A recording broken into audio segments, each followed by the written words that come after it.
State Representative Minister Sri R. Ashok, Srimati Suman Lata, Member of Parliament Mandya Lok Sabha, Sri C.P. Umesh, District President Mandya, Sri S. Sachidanand, our popular candidate, Dr. Siddaramaiah, Sri Nanjum Dev Gowda, and Sri Ramesh. यहाँ मौजूद मेरे सभी सम्मानित बहनों एवं भाइयों, शायद इस स्थान पर किसी पब्लिक मीटिंग को एड्रेस करने के लिए पहली बार आया हूं, इसलिए मैं एक बार शीश झुकाकर आप सभी बहनों भाइयों का हार्दिक अभिनंदन करता हूं, आप सभी का स्वागत करता हूं। ಮಂಡ್ಯ ಜಿಲ್ಲೆಯಲ್ಲಿ ನಾನೊಂದು ಸಾರ್ವಜನಿಕ ಸಭೆಯನ್ನ ಉದ್ದೇಶಿಸಿ ಭಾಷಣ ಮಾಡಲಿಕ್ಕೆ ಬಂದಿದ್ದೇನೆ। ಈ ಸಮಯದಲ್ಲಿ ನಿಮ್ಮೆಲ್ಲರನ್ನು ನಾನು ಹೃತ್ಪೂರ್ವಕವಾಗಿ ಅಭಿನಂದಿಸುತ್ತೇನೆ। यह धरती नालवड़ी कृष्णराज बड़े आयोग मैसूर के महाराजा की धरती है। यह तरयम पिस्तरैया कृष्णराज सागर डैम जिन्होंने बनवाया था, उनकी यह धरती है। यह उर्वी गौड़ा और नंजे गौड़ा इनकी यह धरती है, और यह मां चामुंडेश्वरी देवी की यह धरती है। यह रंगनाथ स्वामी जी की धरती है, और हमारे वेरी पॉपुलर अम्बरीश की भी यह धरती है। मेरे बहनों समझ गए? ಇದು ನಾಲ್ವಡಿ ಕೃಷ್ಣರಾಜ ಒಡೆಯರ್, ये समझ गए इसको? मेरे बहनों भाइयों, 2018 का यह विधानसभा चुनाव होना है। 2018 में आप लोगों ने चुनाव हुआ था, लेकिन किसी भी पॉलिटिकल पार्टी को क्लियर मेजॉरिटी नहीं मिली थी। 6 दिन के लिए येदियुरप्पा जी चीफ मिनिस्टर बने, और उसके बाद लगभग 1.5 ईयर के लिए कुमारस्वामी जी चीफ मिनिस्टर बने। उसके बाद येदियुरप्पा जी चीफ मिनिस्टर बने, और बसवराज जी मुंबई चीफ मिनिस्टर बने। सच्चाई है कि क्लियर मेजॉरिटी 2018 में न होने के कारण जैसी एक स्टेबल गवर्नमेंट होनी चाहिए थी, वो स्टेबल गवर्नमेंट कर्नाटक को नहीं मिल पाई। 2003 ನಡೆದಂತ ಚುನಾವಣೆಯಲ್ಲಿ ಯಾರಿಗೂ ಬಹುಮತ ಬರಲಿಲ್ಲ। ಯಡಿಯೂರಪ್ಪನವರು ಕೆಲವು ದಿನಗಳ ಕಾಲ ಮುಖ್ಯಮಂತ್ರಿಗಳಾಗಿದ್ದರು, ಆ ನಂತರ ಕುಮಾರಸ್ವಾಮಿ ಅವರು ಮುಖ್ಯಮಂತ್ರಿಗಳಾದರು। ಅದಾದ ನಂತರವೂ ಸಹ ಯಾರಿಗೂ ಸಹ ಪೂರ್ಣ ಬಹುಮತ ಬರಲಿಲ್ಲ। ಹಾಗಾಗಿ ಅತಂತ್ರ ಸರ್ಕಾರ ಇದ್ದದ್ದನ್ನ ನಾವು ಕಂಡಿದ್ದೀವಿ। ಆದರೆ ಈ ಬಾರಿ ಆ ರೀತಿ ಆಗಬಾರದು ಅಂತ ತಮ್ಮಲ್ಲಿ ಕೇಳಲಿಕ್ಕೋಸ್ಕರ ನಾನು ಬಂದಿದ್ದೇನೆ। आपने देखा है कि भारतीय जनता पार्टी कैसे गवर्नमेंट चलाती है। सारी दुनिया इस सच्चाई को मानती है कि भारत में गुड गवर्नेंस देने वाली यदि कोई पॉलिटिकल पार्टी है, उस पॉलिटिकल पार्टी का नाम है भारतीय जनता पार्टी। और भारत का स्टेशन सारी दुनिया में बढ़ाने वाला यदि कोई लीडर है, तो उसका नाम है श्री नरेंद्र मोदी। इडೀ ಪ್ರಪಂಚದಲ್ಲಿ ಭಾರತ ಸರ್ಕಾರ ಯಾವ ರೀತಿ ಕೆಲಸ ಮಾಡ್ತಾ ಇದೆ ಅಂತನ್ನುವಂಥದ್ದು ಪ್ರಖ್ಯಾತವಾಗಿದೆ। ಇವತ್ತು ಆ ರೀತಿಯಾದಂತ ಒಳ್ಳೆಯ ಆಡಳಿತ ವ್ಯವಸ್ಥೆಯನ್ನು ತಂದಿರುವಂತ ಪಕ್ಷ ಅದು ಭಾರತೀಯ ಜನತಾ ಪಾರ್ಟಿ। ಅಂತ ಪಕ್ಷದ ನೇತಾರ ನಮ್ಮ ಪ್ರಧಾನಮಂತ್ರಿ ಸನ್ಮಾನ್ಯ ಶ್ರೀ ನರೇಂದ್ರ ಭಾई मोदी ಅವರು। आप लोगों ने इसके पहले कांग्रेस की गवर्नमेंट को भी काम करते हुए देखा है। आप लगातार 9 वर्षों से नरेंद्र मोदी जी की गवर्नमेंट को भी काम करते हुए देख रहे हैं। शायद ही कोई ऐसी कांग्रेस गवर्नमेंट रही हो इसके पहले जिस पर करप्शन का कोई चार्ज न लगा हो। लेकिन हम सीना ठोक कर कह सकते हैं, 9 वर्ष गुजर जाने के बाद भी न तो हमारे प्राइम मिनिस्टर के ऊपर, न किसी सेंट्रल गवर्नमेंट के मिनिस्टर के ऊपर कोई उंगली उठाकर कह सकता है कि उसके ऊपर कोई करप्शन की दाग लगी हुई हो। ऐसी गवर्नमेंट हम लोगों ने चलाई है। ನೀವು ಈ ಹಿಂದೆ ಅನೇಕ ವರ್ಷಗಳ ಕಾಲ ಕಾಂಗ್ರೆಸ್ನ ಸರ್ಕಾರವನ್ನು ಕಂಡಿದ್ದೀರಿ। ಕಳೆದ 9 ವರ್ಷಗಳಿಂದ ನರೇಂದ್ರ ಮೋದಿ ಅವರ ಸರ್ಕಾರವನ್ನು ನೀವು ನೋಡ್ತಾ ಇದ್ದೀರಿ। ಈ 9 ವರ್ಷಗಳಲ್ಲಿ ಒಬ್ಬನೇ ಒಬ್ಬ ಕೇಂದ್ರ ಸರ್ಕಾರದ ಮಂತ್ರಿಯ ಮೇಲೆ ಯಾವುದೇ ಭ್ರಷ್ಟಾಚಾರದ ಆರೋಪವನ್ನ ಯಾರು ಸಹ ಬೆಟ್ಟೆತ್ತಿ ಮಾಡುವ ಆರೋಪವನ್ನು ಮಾಡಲಿಕ್ಕೆ ಸಾಧ್ಯ ಆಗಿಲ್ಲ। ಇಂಥ ಭ್ರಷ್ಟಾಚಾರ ರಹಿತವಾದಂತ ಅತ್ಯಂತ ಪ್ರಾಮಾಣಿಕವಾದಂತ ಸರ್ಕಾರವನ್ನ ನೀವು ಈ 9 ವರ್ಷಗಳಲ್ಲಿ ಮಾತ್ರವೇ ಈ ದೇಶದಲ್ಲಿ ನೋಡ್ಲಿಕ್ಕೆ ಸಾಧ್ಯ ಆಗಿರುವುದು। और मैं आपको विश्वास दिलाकर जाना चाहता हूं, इस बार बीजेपी को क्लियर मेजॉरिटी कर्नाटक में दीजिए। चाहे कोई बड़ा नेता क्यों न होगा, यदि कोई करप्शन करते हुए पाया जाएगा तो उसके खिलाफ हम लोग सख्त कार्रवाई करेंगे, वह गवर्नमेंट में बना नहीं रहेगा। मैं आपको विश्वास दिलाकर जाना चाहता हूं, हम कर्नाटक की धरती से करप्शन को पूरी तरह से रूट आउट कर देना चाहते हैं। ಈ ಬಾರಿ ನಾನು ನಿಮಗೊಂದು ವಿಶ್ವಾಸವನ್ನು ಕೊಡಲಿಕ್ಕೆ, ಭರವಸೆ ಕೊಡಲಿಕ್ಕೆ ಬಂದಿದ್ದೇನೆ. ಪೂರ್ಣ ಬಹುಮತದ ಸರ್ಕಾರವನ್ನು ಭಾರತೀಯ ಜನತಾ ಪಾರ್ಟಿಗೆ ನಮಗೆ ಕೊಡಿ. ಯಾವುದೇ ಮಂತ್ರಿ, ಯಾವುದೇ ವ್ಯಕ್ತಿ ಭ್ರಷ್ಟಾಚಾರ ಮಾಡಿದ್ರೆ ಅವರನ್ನ ಜೈಲಿಗೆ ಹಾಕ್ತೇವೆ. ನಾವು ಯಾರನ್ನೂ ಸಹ ಬಿಡೋದಿಲ್ಲ. ಭ್ರಷ್ಟಾಚಾರವನ್ನು ಯಾವುದೇ ಕಾರಣಕ್ಕೆ ಸಹಿಸೋದಿಲ್ಲ ನಾವು. ಅಂತ ಒಂದು ಬಿಗಿಯಾದಂತ ಸರ್ಕಾರವನ್ನು ಕೊಡ್ಲಿಕ್ಕೆ ನೀವು ನಮಗೆ ಸಂಪೂರ್ಣವಾದಂತಹ ಬಹುಮತವನ್ನು ಕೊಡಬೇಕು ಅಂತ ಬೇಡ್ಲಿಕ್ಕೋಸ್ಕರ ಬಂದಿದ್ದೇನೆ. एक भी ऐसी कांग्रेस की गवर्नमेंट नहीं रही है जिस कांग्रेस की गवर्नमेंट पर करप्शन का चार्ज सेंटर में हो अथवा स्टेट में न लगा हो। लेकिन भारतीय जनता पार्टी की गवर्नमेंट के बारे में कोई नहीं कह सकता। और मैं आपको याद दिलाना चाहता हूं, राजीव गांधी भारत के प्राइम मिनिस्टर थे। वो कहते थे मैं प्राइम मिनिस्टर हूं लेकिन मैं लाचार हूं, क्या करूं, 100 पैसा ऊपर से भेजता हूं लेकिन लोगों की जेब में केवल 14 पैसा 14 पैसा पहुंच पाता है। लेकिन आपने हमारे प्राइम मिनिस्टर मोदी जी को देखा होगा, यदि वह 100 पैसा वहां से भेजते हैं, प्रधानमंत्री किसान सम्मान निधि में 10,000 रुपया भेजते हैं, तो 10,000 का 10,000 आपकी पॉकेट में जाता है। बहनों भाइयों, एक भी पैसा करप्शन को भेंट नहीं चढ़ने पाता। ಇಲ್ಲಿಯ ತನಕ ನೀವು ನೋಡಿರುವಂತ ಎಲ್ಲ ಕಾಂಗ್ರೆಸ್ ಸರ್ಕಾರಗಳು ಕೇಂದ್ರದಲ್ಲಿರ್ಬೋದು, ರಾಜ್ಯಗಳಲ್ಲಿರ್ಬೋದು, ಎಲ್ಲ ಕಡೆ ಭ್ರಷ್ಟಾಚಾರವನ್ನ ನಾವು ಮಾಡಿದ್ದೇವೆ. ಅವ್ರು ಮಾಡ್ತಾ ಇರೋದನ್ನ ನಾವು ನೋಡಿದ್ದೇವೆ. ಈ ಹಿಂದೆ ಈ ದೇಶದ ಪ್ರಧಾನಮಂತ್ರಿ ಆಗಿದ್ದಂತ ರಾಜೀವ್ ಗಾಂಧಿ ಅವ್ರು ಹೇಳಿದ್ರು, ನಾನೊಬ್ಬ ಬಡಪಾಯಿ, ನಾನೊಬ್ಬ ಅಸಹಾಯಕ, ನಾನೊಬ್ಬ ನಿಸ್ಸಹಾಯಕ, ನನ್ನ ಕೈಯಲ್ಲಿ ಏನೂ ಮಾಡಕ್ಕಾಗುದಿಲ್ಲ ಅಂತ ಮಾತನ್ನ ಹೇಳಿದ್ರು.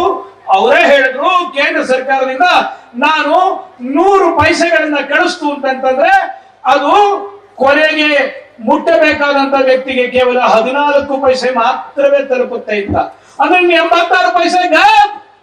ಆದ್ರೆ ನರೇಂದ್ರ ಮೋದಿ ಅವರು ಈಗ ಆ ಕಿಸಾನ್ ಸಮ್ಮಾನ ಯೋಜನೆಯಲ್ಲಿ ಕೇಂದ್ರ ಸರ್ಕಾರದಿಂದ ಕಳಿಸುವಂತ 10,000 ರೂಪಾಯಿ ನಿಮ್ಮ ಬ್ಯಾಂಕ್ ಅಕೌಂಟ್ಗೆ ಪೂರಾ 10,000 ರೂಪಾಯಿ ಬರುತ್ತೆ. ಮಧ್ಯೆ ಯಾರಿಗೂ ತಿನ್ಲಿಕ್ಕೆ ಯಾವುದೇ ಅವಕಾಶ ಇಲ್ಲ. ಇಂಥ ಪ್ರಾಮಾಣಿಕವಾದಂತಹ ಸರ್ಕಾರವನ್ನ ನೀವೀಗ ನೋಡ್ತಾ ಇದ್ದೀರಿ. और मैं यह भी कहना चाहता हूं, कांग्रेस पार्टी जब भी इनकी गवर्नमेंट बनती है बराबर इनके ऊपर करप्शन के चार्जेस लगते हैं। और आपने देखा कि इनको लग रहा है सेंटर से हम जा चुके हैं, स्टेट में भी हमारी गवर्नमेंट नहीं बनेगी। और वो कह रहे हैं हम धर्म के आधार पर, रिलीजन के आधार पर हम आरक्षण देंगे। भारत का संविधान इस बात की इजाजत नहीं देता है मेरे बहनों भाइयों कि धर्म के आधार पर आरक्षण दिया जाए। लेकिन ये कांग्रेस के लोग बराबर संविधान की धज्जियां उड़ाते रहे हैं।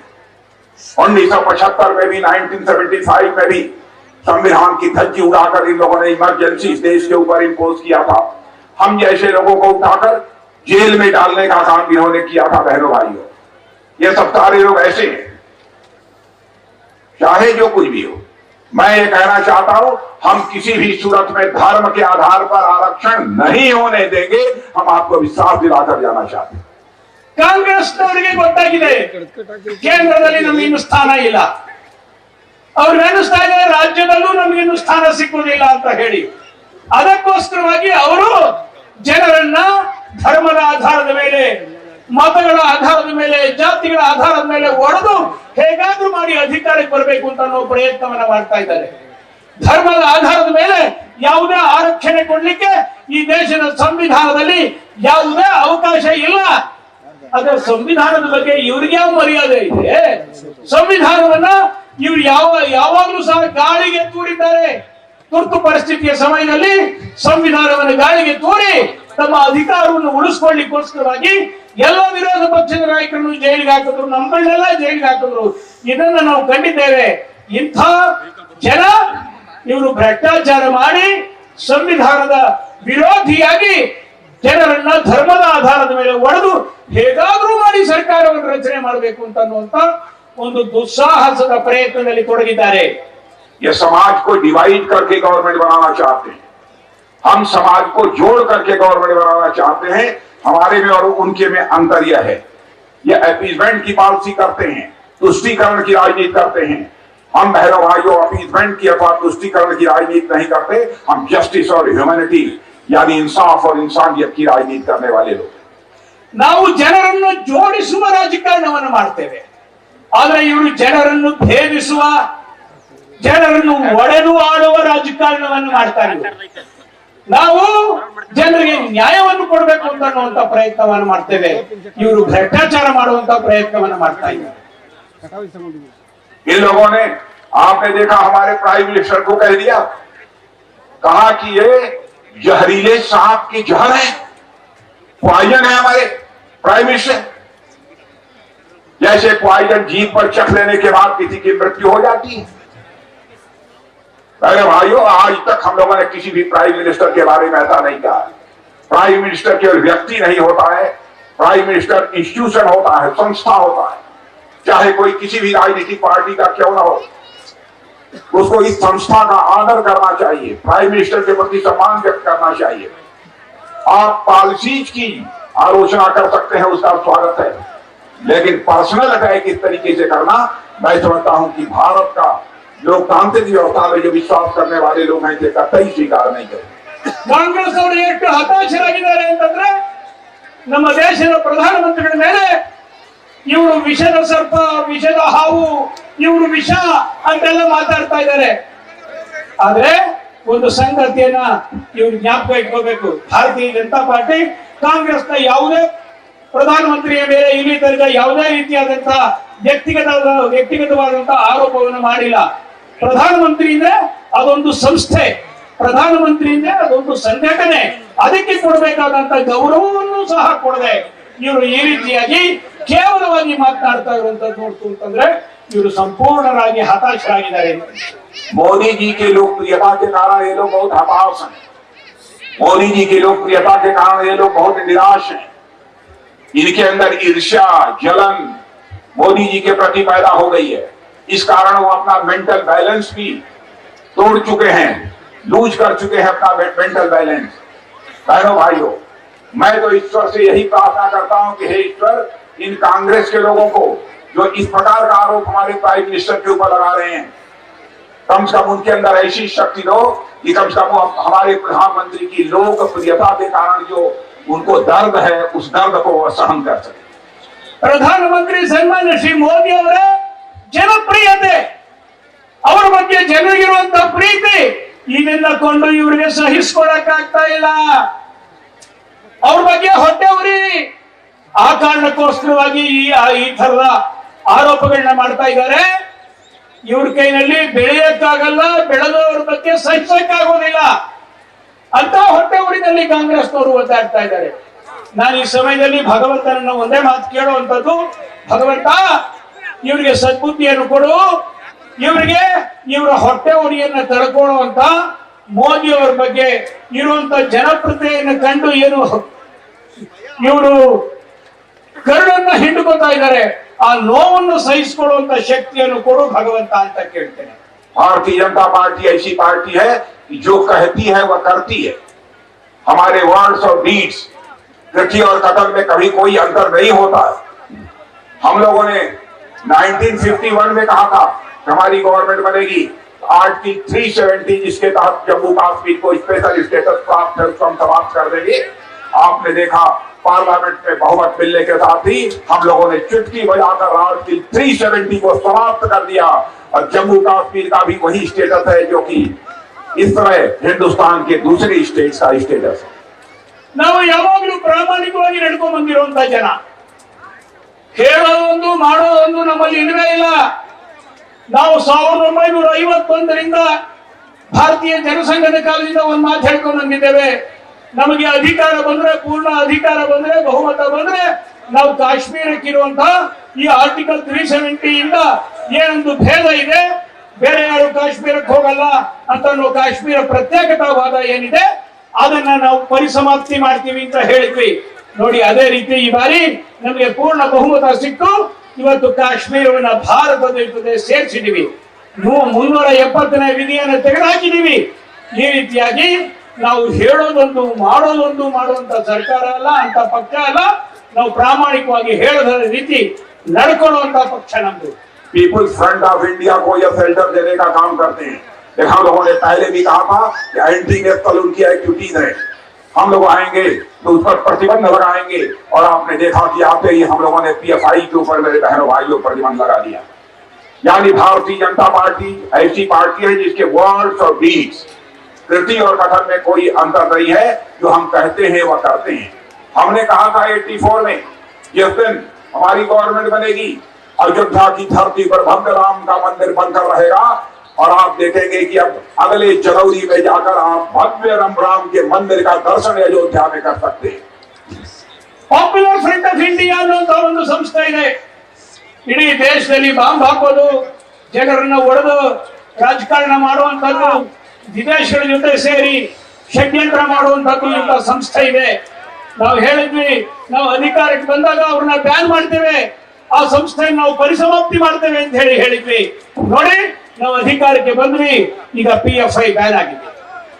ಅಷ್ಟೊಂದೇ ಅಲ್ಲ, ನಾವು ಮುಂಚಿನಿಂದ ಹೇಳ್ಕೊಂಡ್ ಬಂದಿದ್ದೇವೆ, ಈ ದೇಶದಲ್ಲಿ ರಾಮ ಹುಟ್ಟಿದಂತ ಜಾಗದಲ್ಲಿ ಅಯೋಧ್ಯೆಯಲ್ಲಿ ಭವ್ಯವಾದಂತ ಮಂದಿರ ಆಗಬೇಕು, ಅಲ್ಲಿದ್ದಂತ ಬಾಬರಿ ಮಸೀದಿ ಹೋಗಬೇಕು, ರಾಮನ ಮಂದಿರ ಆಗಬೇಕು ಅಂತ ಹೇಳಿ ನೋಡಿ ನಾವು ಅಧಿಕಾರಕ್ಕೆ ಬಂದ್ವಿ.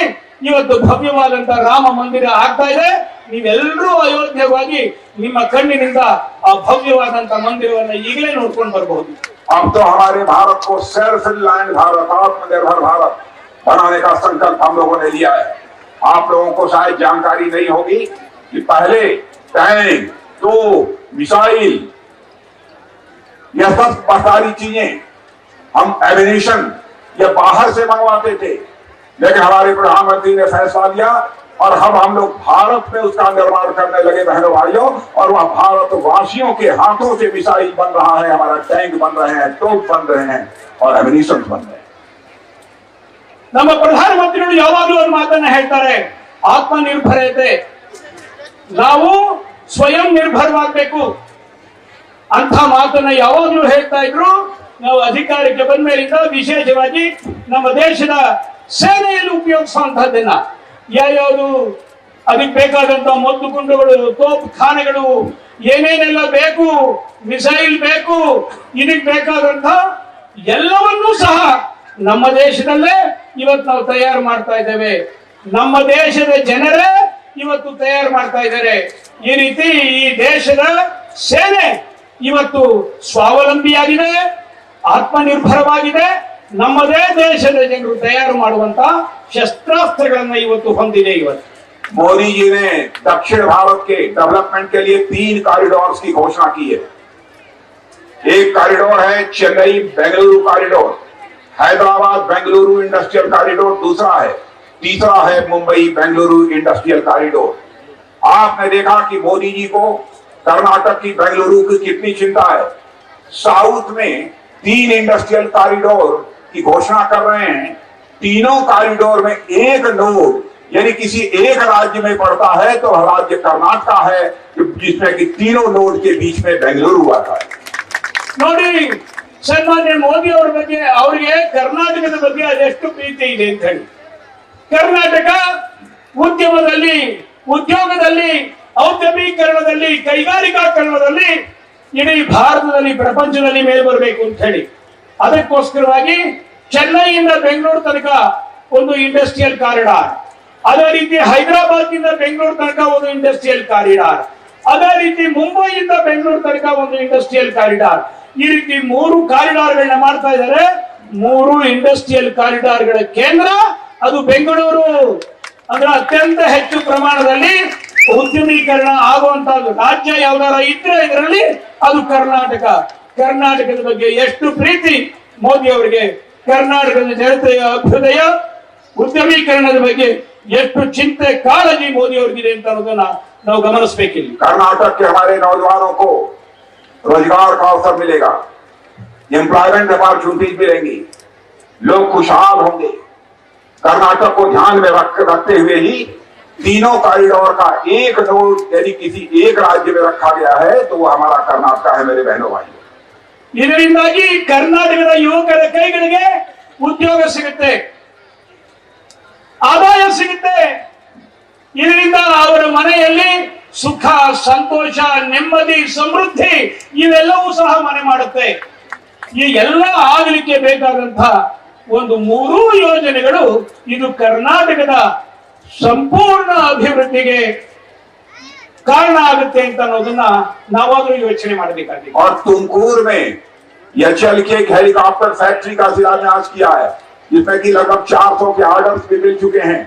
और बहनों भाइयों, अब इसी कर्नाटक के अंदर तुमकूर में हेलीकॉप्टर तैयार होगा, हेलीकॉप्टर मेक इन इंडिया होगा, भारत में बनेगा और भारत के नौजवानों के हाथों से बनेगा। बहनों भाइयों, भारत में भी उसका उपयोग होगा और दुनिया के दूसरे देशों को भी भेजा जाएगा। ಬಂಧುಗಳೇ, ತುಮಕೂರಿನಲ್ಲಿ ಹೆಲಿಕಾಪ್ಟರ್ ತಯಾರು ಮಾಡುವಂತಹ ಒಂದು ಉದ್ಯಮ ಬರ್ತಾ ಇದೆ HAL ನಿಂದ. ಈ ಉದ್ಯಮ ಸಂಪೂರ್ಣವಾಗಿ ಆತ್ಮನಿರ್ಭರವಾದಂತಹ ಸ್ವದೇಶಿ ಹೆಲಿಕಾಪ್ಟರ್ಗಳನ್ನ ನಿರ್ಮಾಣ ಮಾಡ್ತಾ ಇದೀವಿ ನಾವು. ಇಲ್ಲಿ ನಿರ್ಮಾಣವಾಗುವಂತಹ ಹೆಲಿಕಾಪ್ಟರ್ಗಳು ಭಾರತದ ಯುವಕರ ಬೆವರಿನಿಂದ ತಯಾರಾದಂತಹ ಹೆಲಿಕಾಪ್ಟರ್ಗಳಾಗ್ತವೆ. ಇದು ಇಡೀ ಭಾರತದಾದ್ಯಂತ ಅಷ್ಟೇ ಅಲ್ಲ, ವಿಶ್ವದ ಬೇರೆ ಬೇರೆ ದೇಶಗಳಿಗೆ ರಫ್ತಾಗುವಂತಹ ಹೆಲಿಕಾಪ್ಟರ್ಗಳಾಗ್ತವೆ. ಇದರಿಂದ ತುಂಬಾ ಜನರಿಗೆ ಉದ್ಯೋಗ, ತುಂಬಾ ಜನರಿಗೆ ಸಮೃದ್ಧಿಯ ಅವಕಾಶ ದೊರೀತಾ ಇದೆ. मोदी जी ने भारत को अब दुनिया का एक ताकतवर देश बनाया है। पहले भारत इंटरनेशनल फोरम पर कुछ बोलता था तो लोग भारत की बातों को गंभीरता पूर्वक नहीं सुनते थे, लेकिन आज भारत का स्टेशन सारी दुनिया में इतना बड़ा है कि भारत यदि इंटरनेशनल फोरम पर कुछ बोलता है तो सारी दुनिया कान खोलकर सुनती है कि भारत बोल क्या रहा है। यह भारत की हैसियत सारी दुनिया में बनी है। ಇವತ್ತು ಭಾರತದ ಪ್ರತಿಷ್ಠೆ, ಭಾರತದ ಸ್ಥಾನ, ಮಾನ, ಗೌರವ ಎಲ್ಲವೂ ಸಹ ಹೆಚ್ಚಾಗ್ತಾ ಇದೆ. ಮುಂಚೆ ಭಾರತದ ಮಾತನ್ನ ಯಾರೂ ಕೇಳ್ತಾ ಇರಲಿಲ್ಲ, ಯಾರು ಕೇಳಿಸ್ಕೊತಾ ಇರಲಿಲ್ಲ, ಯಾರು ಗೌರವ ಕೊಡ್ತಾ ಇರಲಿಲ್ಲ. ಆದ್ರೆ ಈಗ ಭಾರತದ ಪ್ರತಿನಿಧಿ ಮಾತಾಡ್ತಾರೆ ಅಂದ್ರೆ ಎಲ್ಲ ಕಿವಿ ಕೊಟ್ಟು ಕೇಳ್ತಾರೆ, ಗೌರವ ಕೊಡ್ತಾರೆ. ಇದಕ್ಕೆ ಕಾರಣ ಸನ್ಮಾನ್ಯ ಶ್ರೀ ನರೇಂದ್ರ ಮೋದಿ ಅವರ ಸರ್ಕಾರ, ಅವರ ಆಡಳಿತ ಮತ್ತು ಅವರ ವ್ಯಕ್ತಿತ್ವ ಇದಕ್ಕೆ ಕಾರಣ ಆಗಿದೆ. आपने देखा जिस तरह रूस और यूक्रेन की लड़ाई चल रही थी, यूक्रेन में हजारों की संख्या में हमारे भारत के रहने वाले छात्र वहां पर फंसे थे। उनके गार्डियंस भारत में कह रहे थे हमारे बच्चों को सुरक्षित वहां से निकाला जाना चाहिए। दुनिया के अन्य देशों के बच्चे भी फंसे थे, कोई अपने बच्चों को, अपने स्टूडेंट्स को वहां से नहीं निकाल पाया। लेकिन हमारे प्राइम मिनिस्टर नरेंद्र मोदी जी ने उसी समय रूस के राष्ट्रपति मिस्टर पुतिन से भी बात की, जरूरत पड़ी तो यूक्रेन के राष्ट्रपति मिस्टर जेलेंस्की से भी बात की और अमेरिका के राष्ट्रपति मिस्टर बाइडेन से भी बात किया और 22,000 भारत के रहने वाले अपने विद्यार्थियों को सीधे भारत में बुला लेने का काम किया। यूक्रेन में थोड़ी देर के लिए युद्ध रुक गया था मेरे बहनों भाई। ಇತ್ತೀಚೆಗೆ ನಡೆದಂತ ಒಂದು ಜ್ವಲಂತ ಉದಾಹರಣೆಯನ್ನು ನಾನು ನಿಮಗೆ ಕೇಳ್ತಾ ಇದ್ದೀನಿ. ಉಕ್ರೇನ್ ಮತ್ತು ರಷ್ಯಾದ ನಡುವೆ ಯುದ್ಧ ಆಯಿತು. ಉಕ್ರೇನ್ ದೇಶದಲ್ಲಿ ಭಾರತದ 22,000 ವಿದ್ಯಾರ್ಥಿಗಳು ಓದ್ತಾ ಇದ್ರು. ಅವರು ಯುದ್ಧದಿಂದ ಆಹಾರ ಸಿಗದೆ ಸಂತ್ರಸ್ತರಾಗಿದ್ರು, ಜೀವದ ಭಯ ಇತ್ತು. ಅವ್ರನ್ನ ವಾಪಸ್ಸು ಭಾರತಕ್ಕೆ ಕರ್ಕೊಂಡ್ ಬರ್ಬೇಕಾಗಿತ್ತು. ಇಂಥ ಸಂದರ್ಭದಲ್ಲಿ ನರೇಂದ್ರ ಮೋದಿ ಅವರು ಪುಟಿನ್ ರಷ್ಯಾದ ರಾಷ್ಟ್ರಾಧ್ಯಕ್ಷರ ಜೊತೆ ಮಾತಾಡಿದ್ರು, ಅಮೆರಿಕದ ರಾಷ್ಟ್ರಾಧ್ಯಕ್ಷರ ಜೊತೆ ಮಾತಾಡಿದ್ರು, ಉಕ್ರೇನ್ ಅಧ್ಯಕ್ಷರ ಜೊತೆ ಮಾತಾಡಿ, ಎಲ್ಲರ ಜೊತೆ ಮಾತಾಡಿ ಅಲ್ಲಿದ್ದಂತ 22,000 ಜನ ನಮ್ಮ ವಿದ್ಯಾರ್ಥಿಗಳನ್ನ ಭಾರತಕ್ಕೆ ವಾಪಸ್ ಕರ್ಕೊಂಡ್ ಬರೋದು, ಪ್ರಪಂಚದ ಬೇರೆ ಬೇರೆ ಭಾಗದ ವಿದ್ಯಾರ್ಥಿಗಳು ಅಲ್ಲಿಂದ ಹೊರಗಡೆ ಕರ್ಕೊಂಡ್ ಬರುವಂತ ಪ್ರಯತ್ನವನ್ನು ಮಾಡಿದ್ದನ್ನ ನಾವು ಕಂಡಿದ್ದೇವೆ. ಇದು ಸುಲಭವಾದಂತ ರಾಜತಾಂತ್ರಿಕವಾದಂತ ಸಾಧನೆ ಅಲ್ಲ. ಇದು ಇಂಥ ದೊಡ್ಡ ಸಾಧನೆಯನ್ನ ಮಾಡಲಿಕ್ಕೆ ಕಾರಣ ಸನ್ಮಾನ್ಯ ನರೇಂದ್ರ ಮೋದಿ ಅವರ ವ್ಯಕ್ತಿತ್ವ ಮತ್ತೆ ಪ್ರಪಂಚದಲ್ಲಿ ಅವ್ರಿಗಿರುವಂತ ಪ್ರಭಾವ, ಸ್ಥಾನ, ಮಾನ. सूडान में सिद्धारमैया जी ने कहा सूडान में हमारे बच्चे फंसे हैं, भारत के उनको बाहर निकाला जाना चाहिए। आपने देखा कि हमारे प्राइम मिनिस्टर ने ऑपरेशन कावेरी प्रारंभ कर दिया और ऑपरेशन कावेरी प्रारंभ करके हजारों बच्चों को सूडान से निकाल लिया है बाहर। और सूडान में आप जानते हैं कि इस तरह गृह युद्ध चल रहा है। ಈಗಷ್ಟೇ, ಈಗ ಕೆಲವೇ ದಿನ 2-3 ದಿನಗಳ ಹಿಂದೆ ಸುಡಾನ್ ನಲ್ಲಿ ಆಂತರಿಕವಾದಂತಹ ಕಲಹದ ಕಾರಣಕ್ಕೋಸ್ಕರವಾಗಿ ಅಲ್ಲಿರುವಂತಹ ಸೇನೆ ಮತ್ತು ಅರಸೈನಿಕ ದಳ ಏನು ಪರಸ್ಪರ ಕಚ್ಚಾಡಿದ್ರು, ಹೊಡೆದಾಡಿದ್ರು, ಮದ್ದು ಗುಂಡುಗಳನ್ನ ಪರಸ್ಪರ ವಿನಿಯೋಗ ಮಾಡಿಕೊಂಡ್ರು. ಇದರಿಂದಾಗಿ ಅಲ್ಲಿದ್ದಂತಹ ಸಾವಿರಾರು ಜನ ಭಾರತೀಯರು ಆತಂಕಕ್ಕೆ ಸಿಕ್ಕಾಕೊಂಡಿದ್ರು.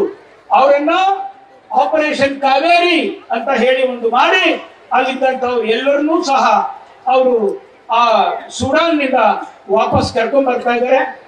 आपके इजाजत हो तो मैं एक बात छोटा सा जोड़ देता हूं. ಆ ಸುಡಾನ್ ನಲ್ಲಿ ಸಿಕ್ಕವ್ರ ಪೈಕಿ ನಮ್ಮ ಹುಣಸೂರಿನ ಹಕ್ಕಿ ಪಿಕ್ಕಿಗಳು ಇದ್ರು, ಅವ್ರನ್ನೂ ಸಹ ಕರ್ಕೊಂಡ್ ಬಂದಿದ್ದಾರೆ. ओके, इसलिए मैं बहनों भाइयों आपसे निवेदन करने आया हूं, आप कभी यहाँ पर भारतीय जनता पार्टी की सरकार बनाइए. भारतीय जनता पार्टी को क्लियर मेजॉरिटी नहीं, ये बात 2/3 मेजॉरिटी देकर दीजिए. मोदी जी के हाथों को मजबूत बनाइए, ये अपील करने के लिए आया हूं. और यहाँ के कैंडिडेट सच्चिदानंद को आपने देखा अभी. सच्चिदानंद, मैं दावे के साथ कह सकता हूं, हमारे सच्चिदानंद को यदि आपने इलेक्ट करके एमएलए बनाकर भेजा तो हमारे यह सच्चिदानंद एक शासक के रूप में नहीं बल्कि सेवक के रूप में अपनी बोलिए भारत माता की. न्यूज़ फर्स्ट, प्रतीक्षण निम्मदिगे.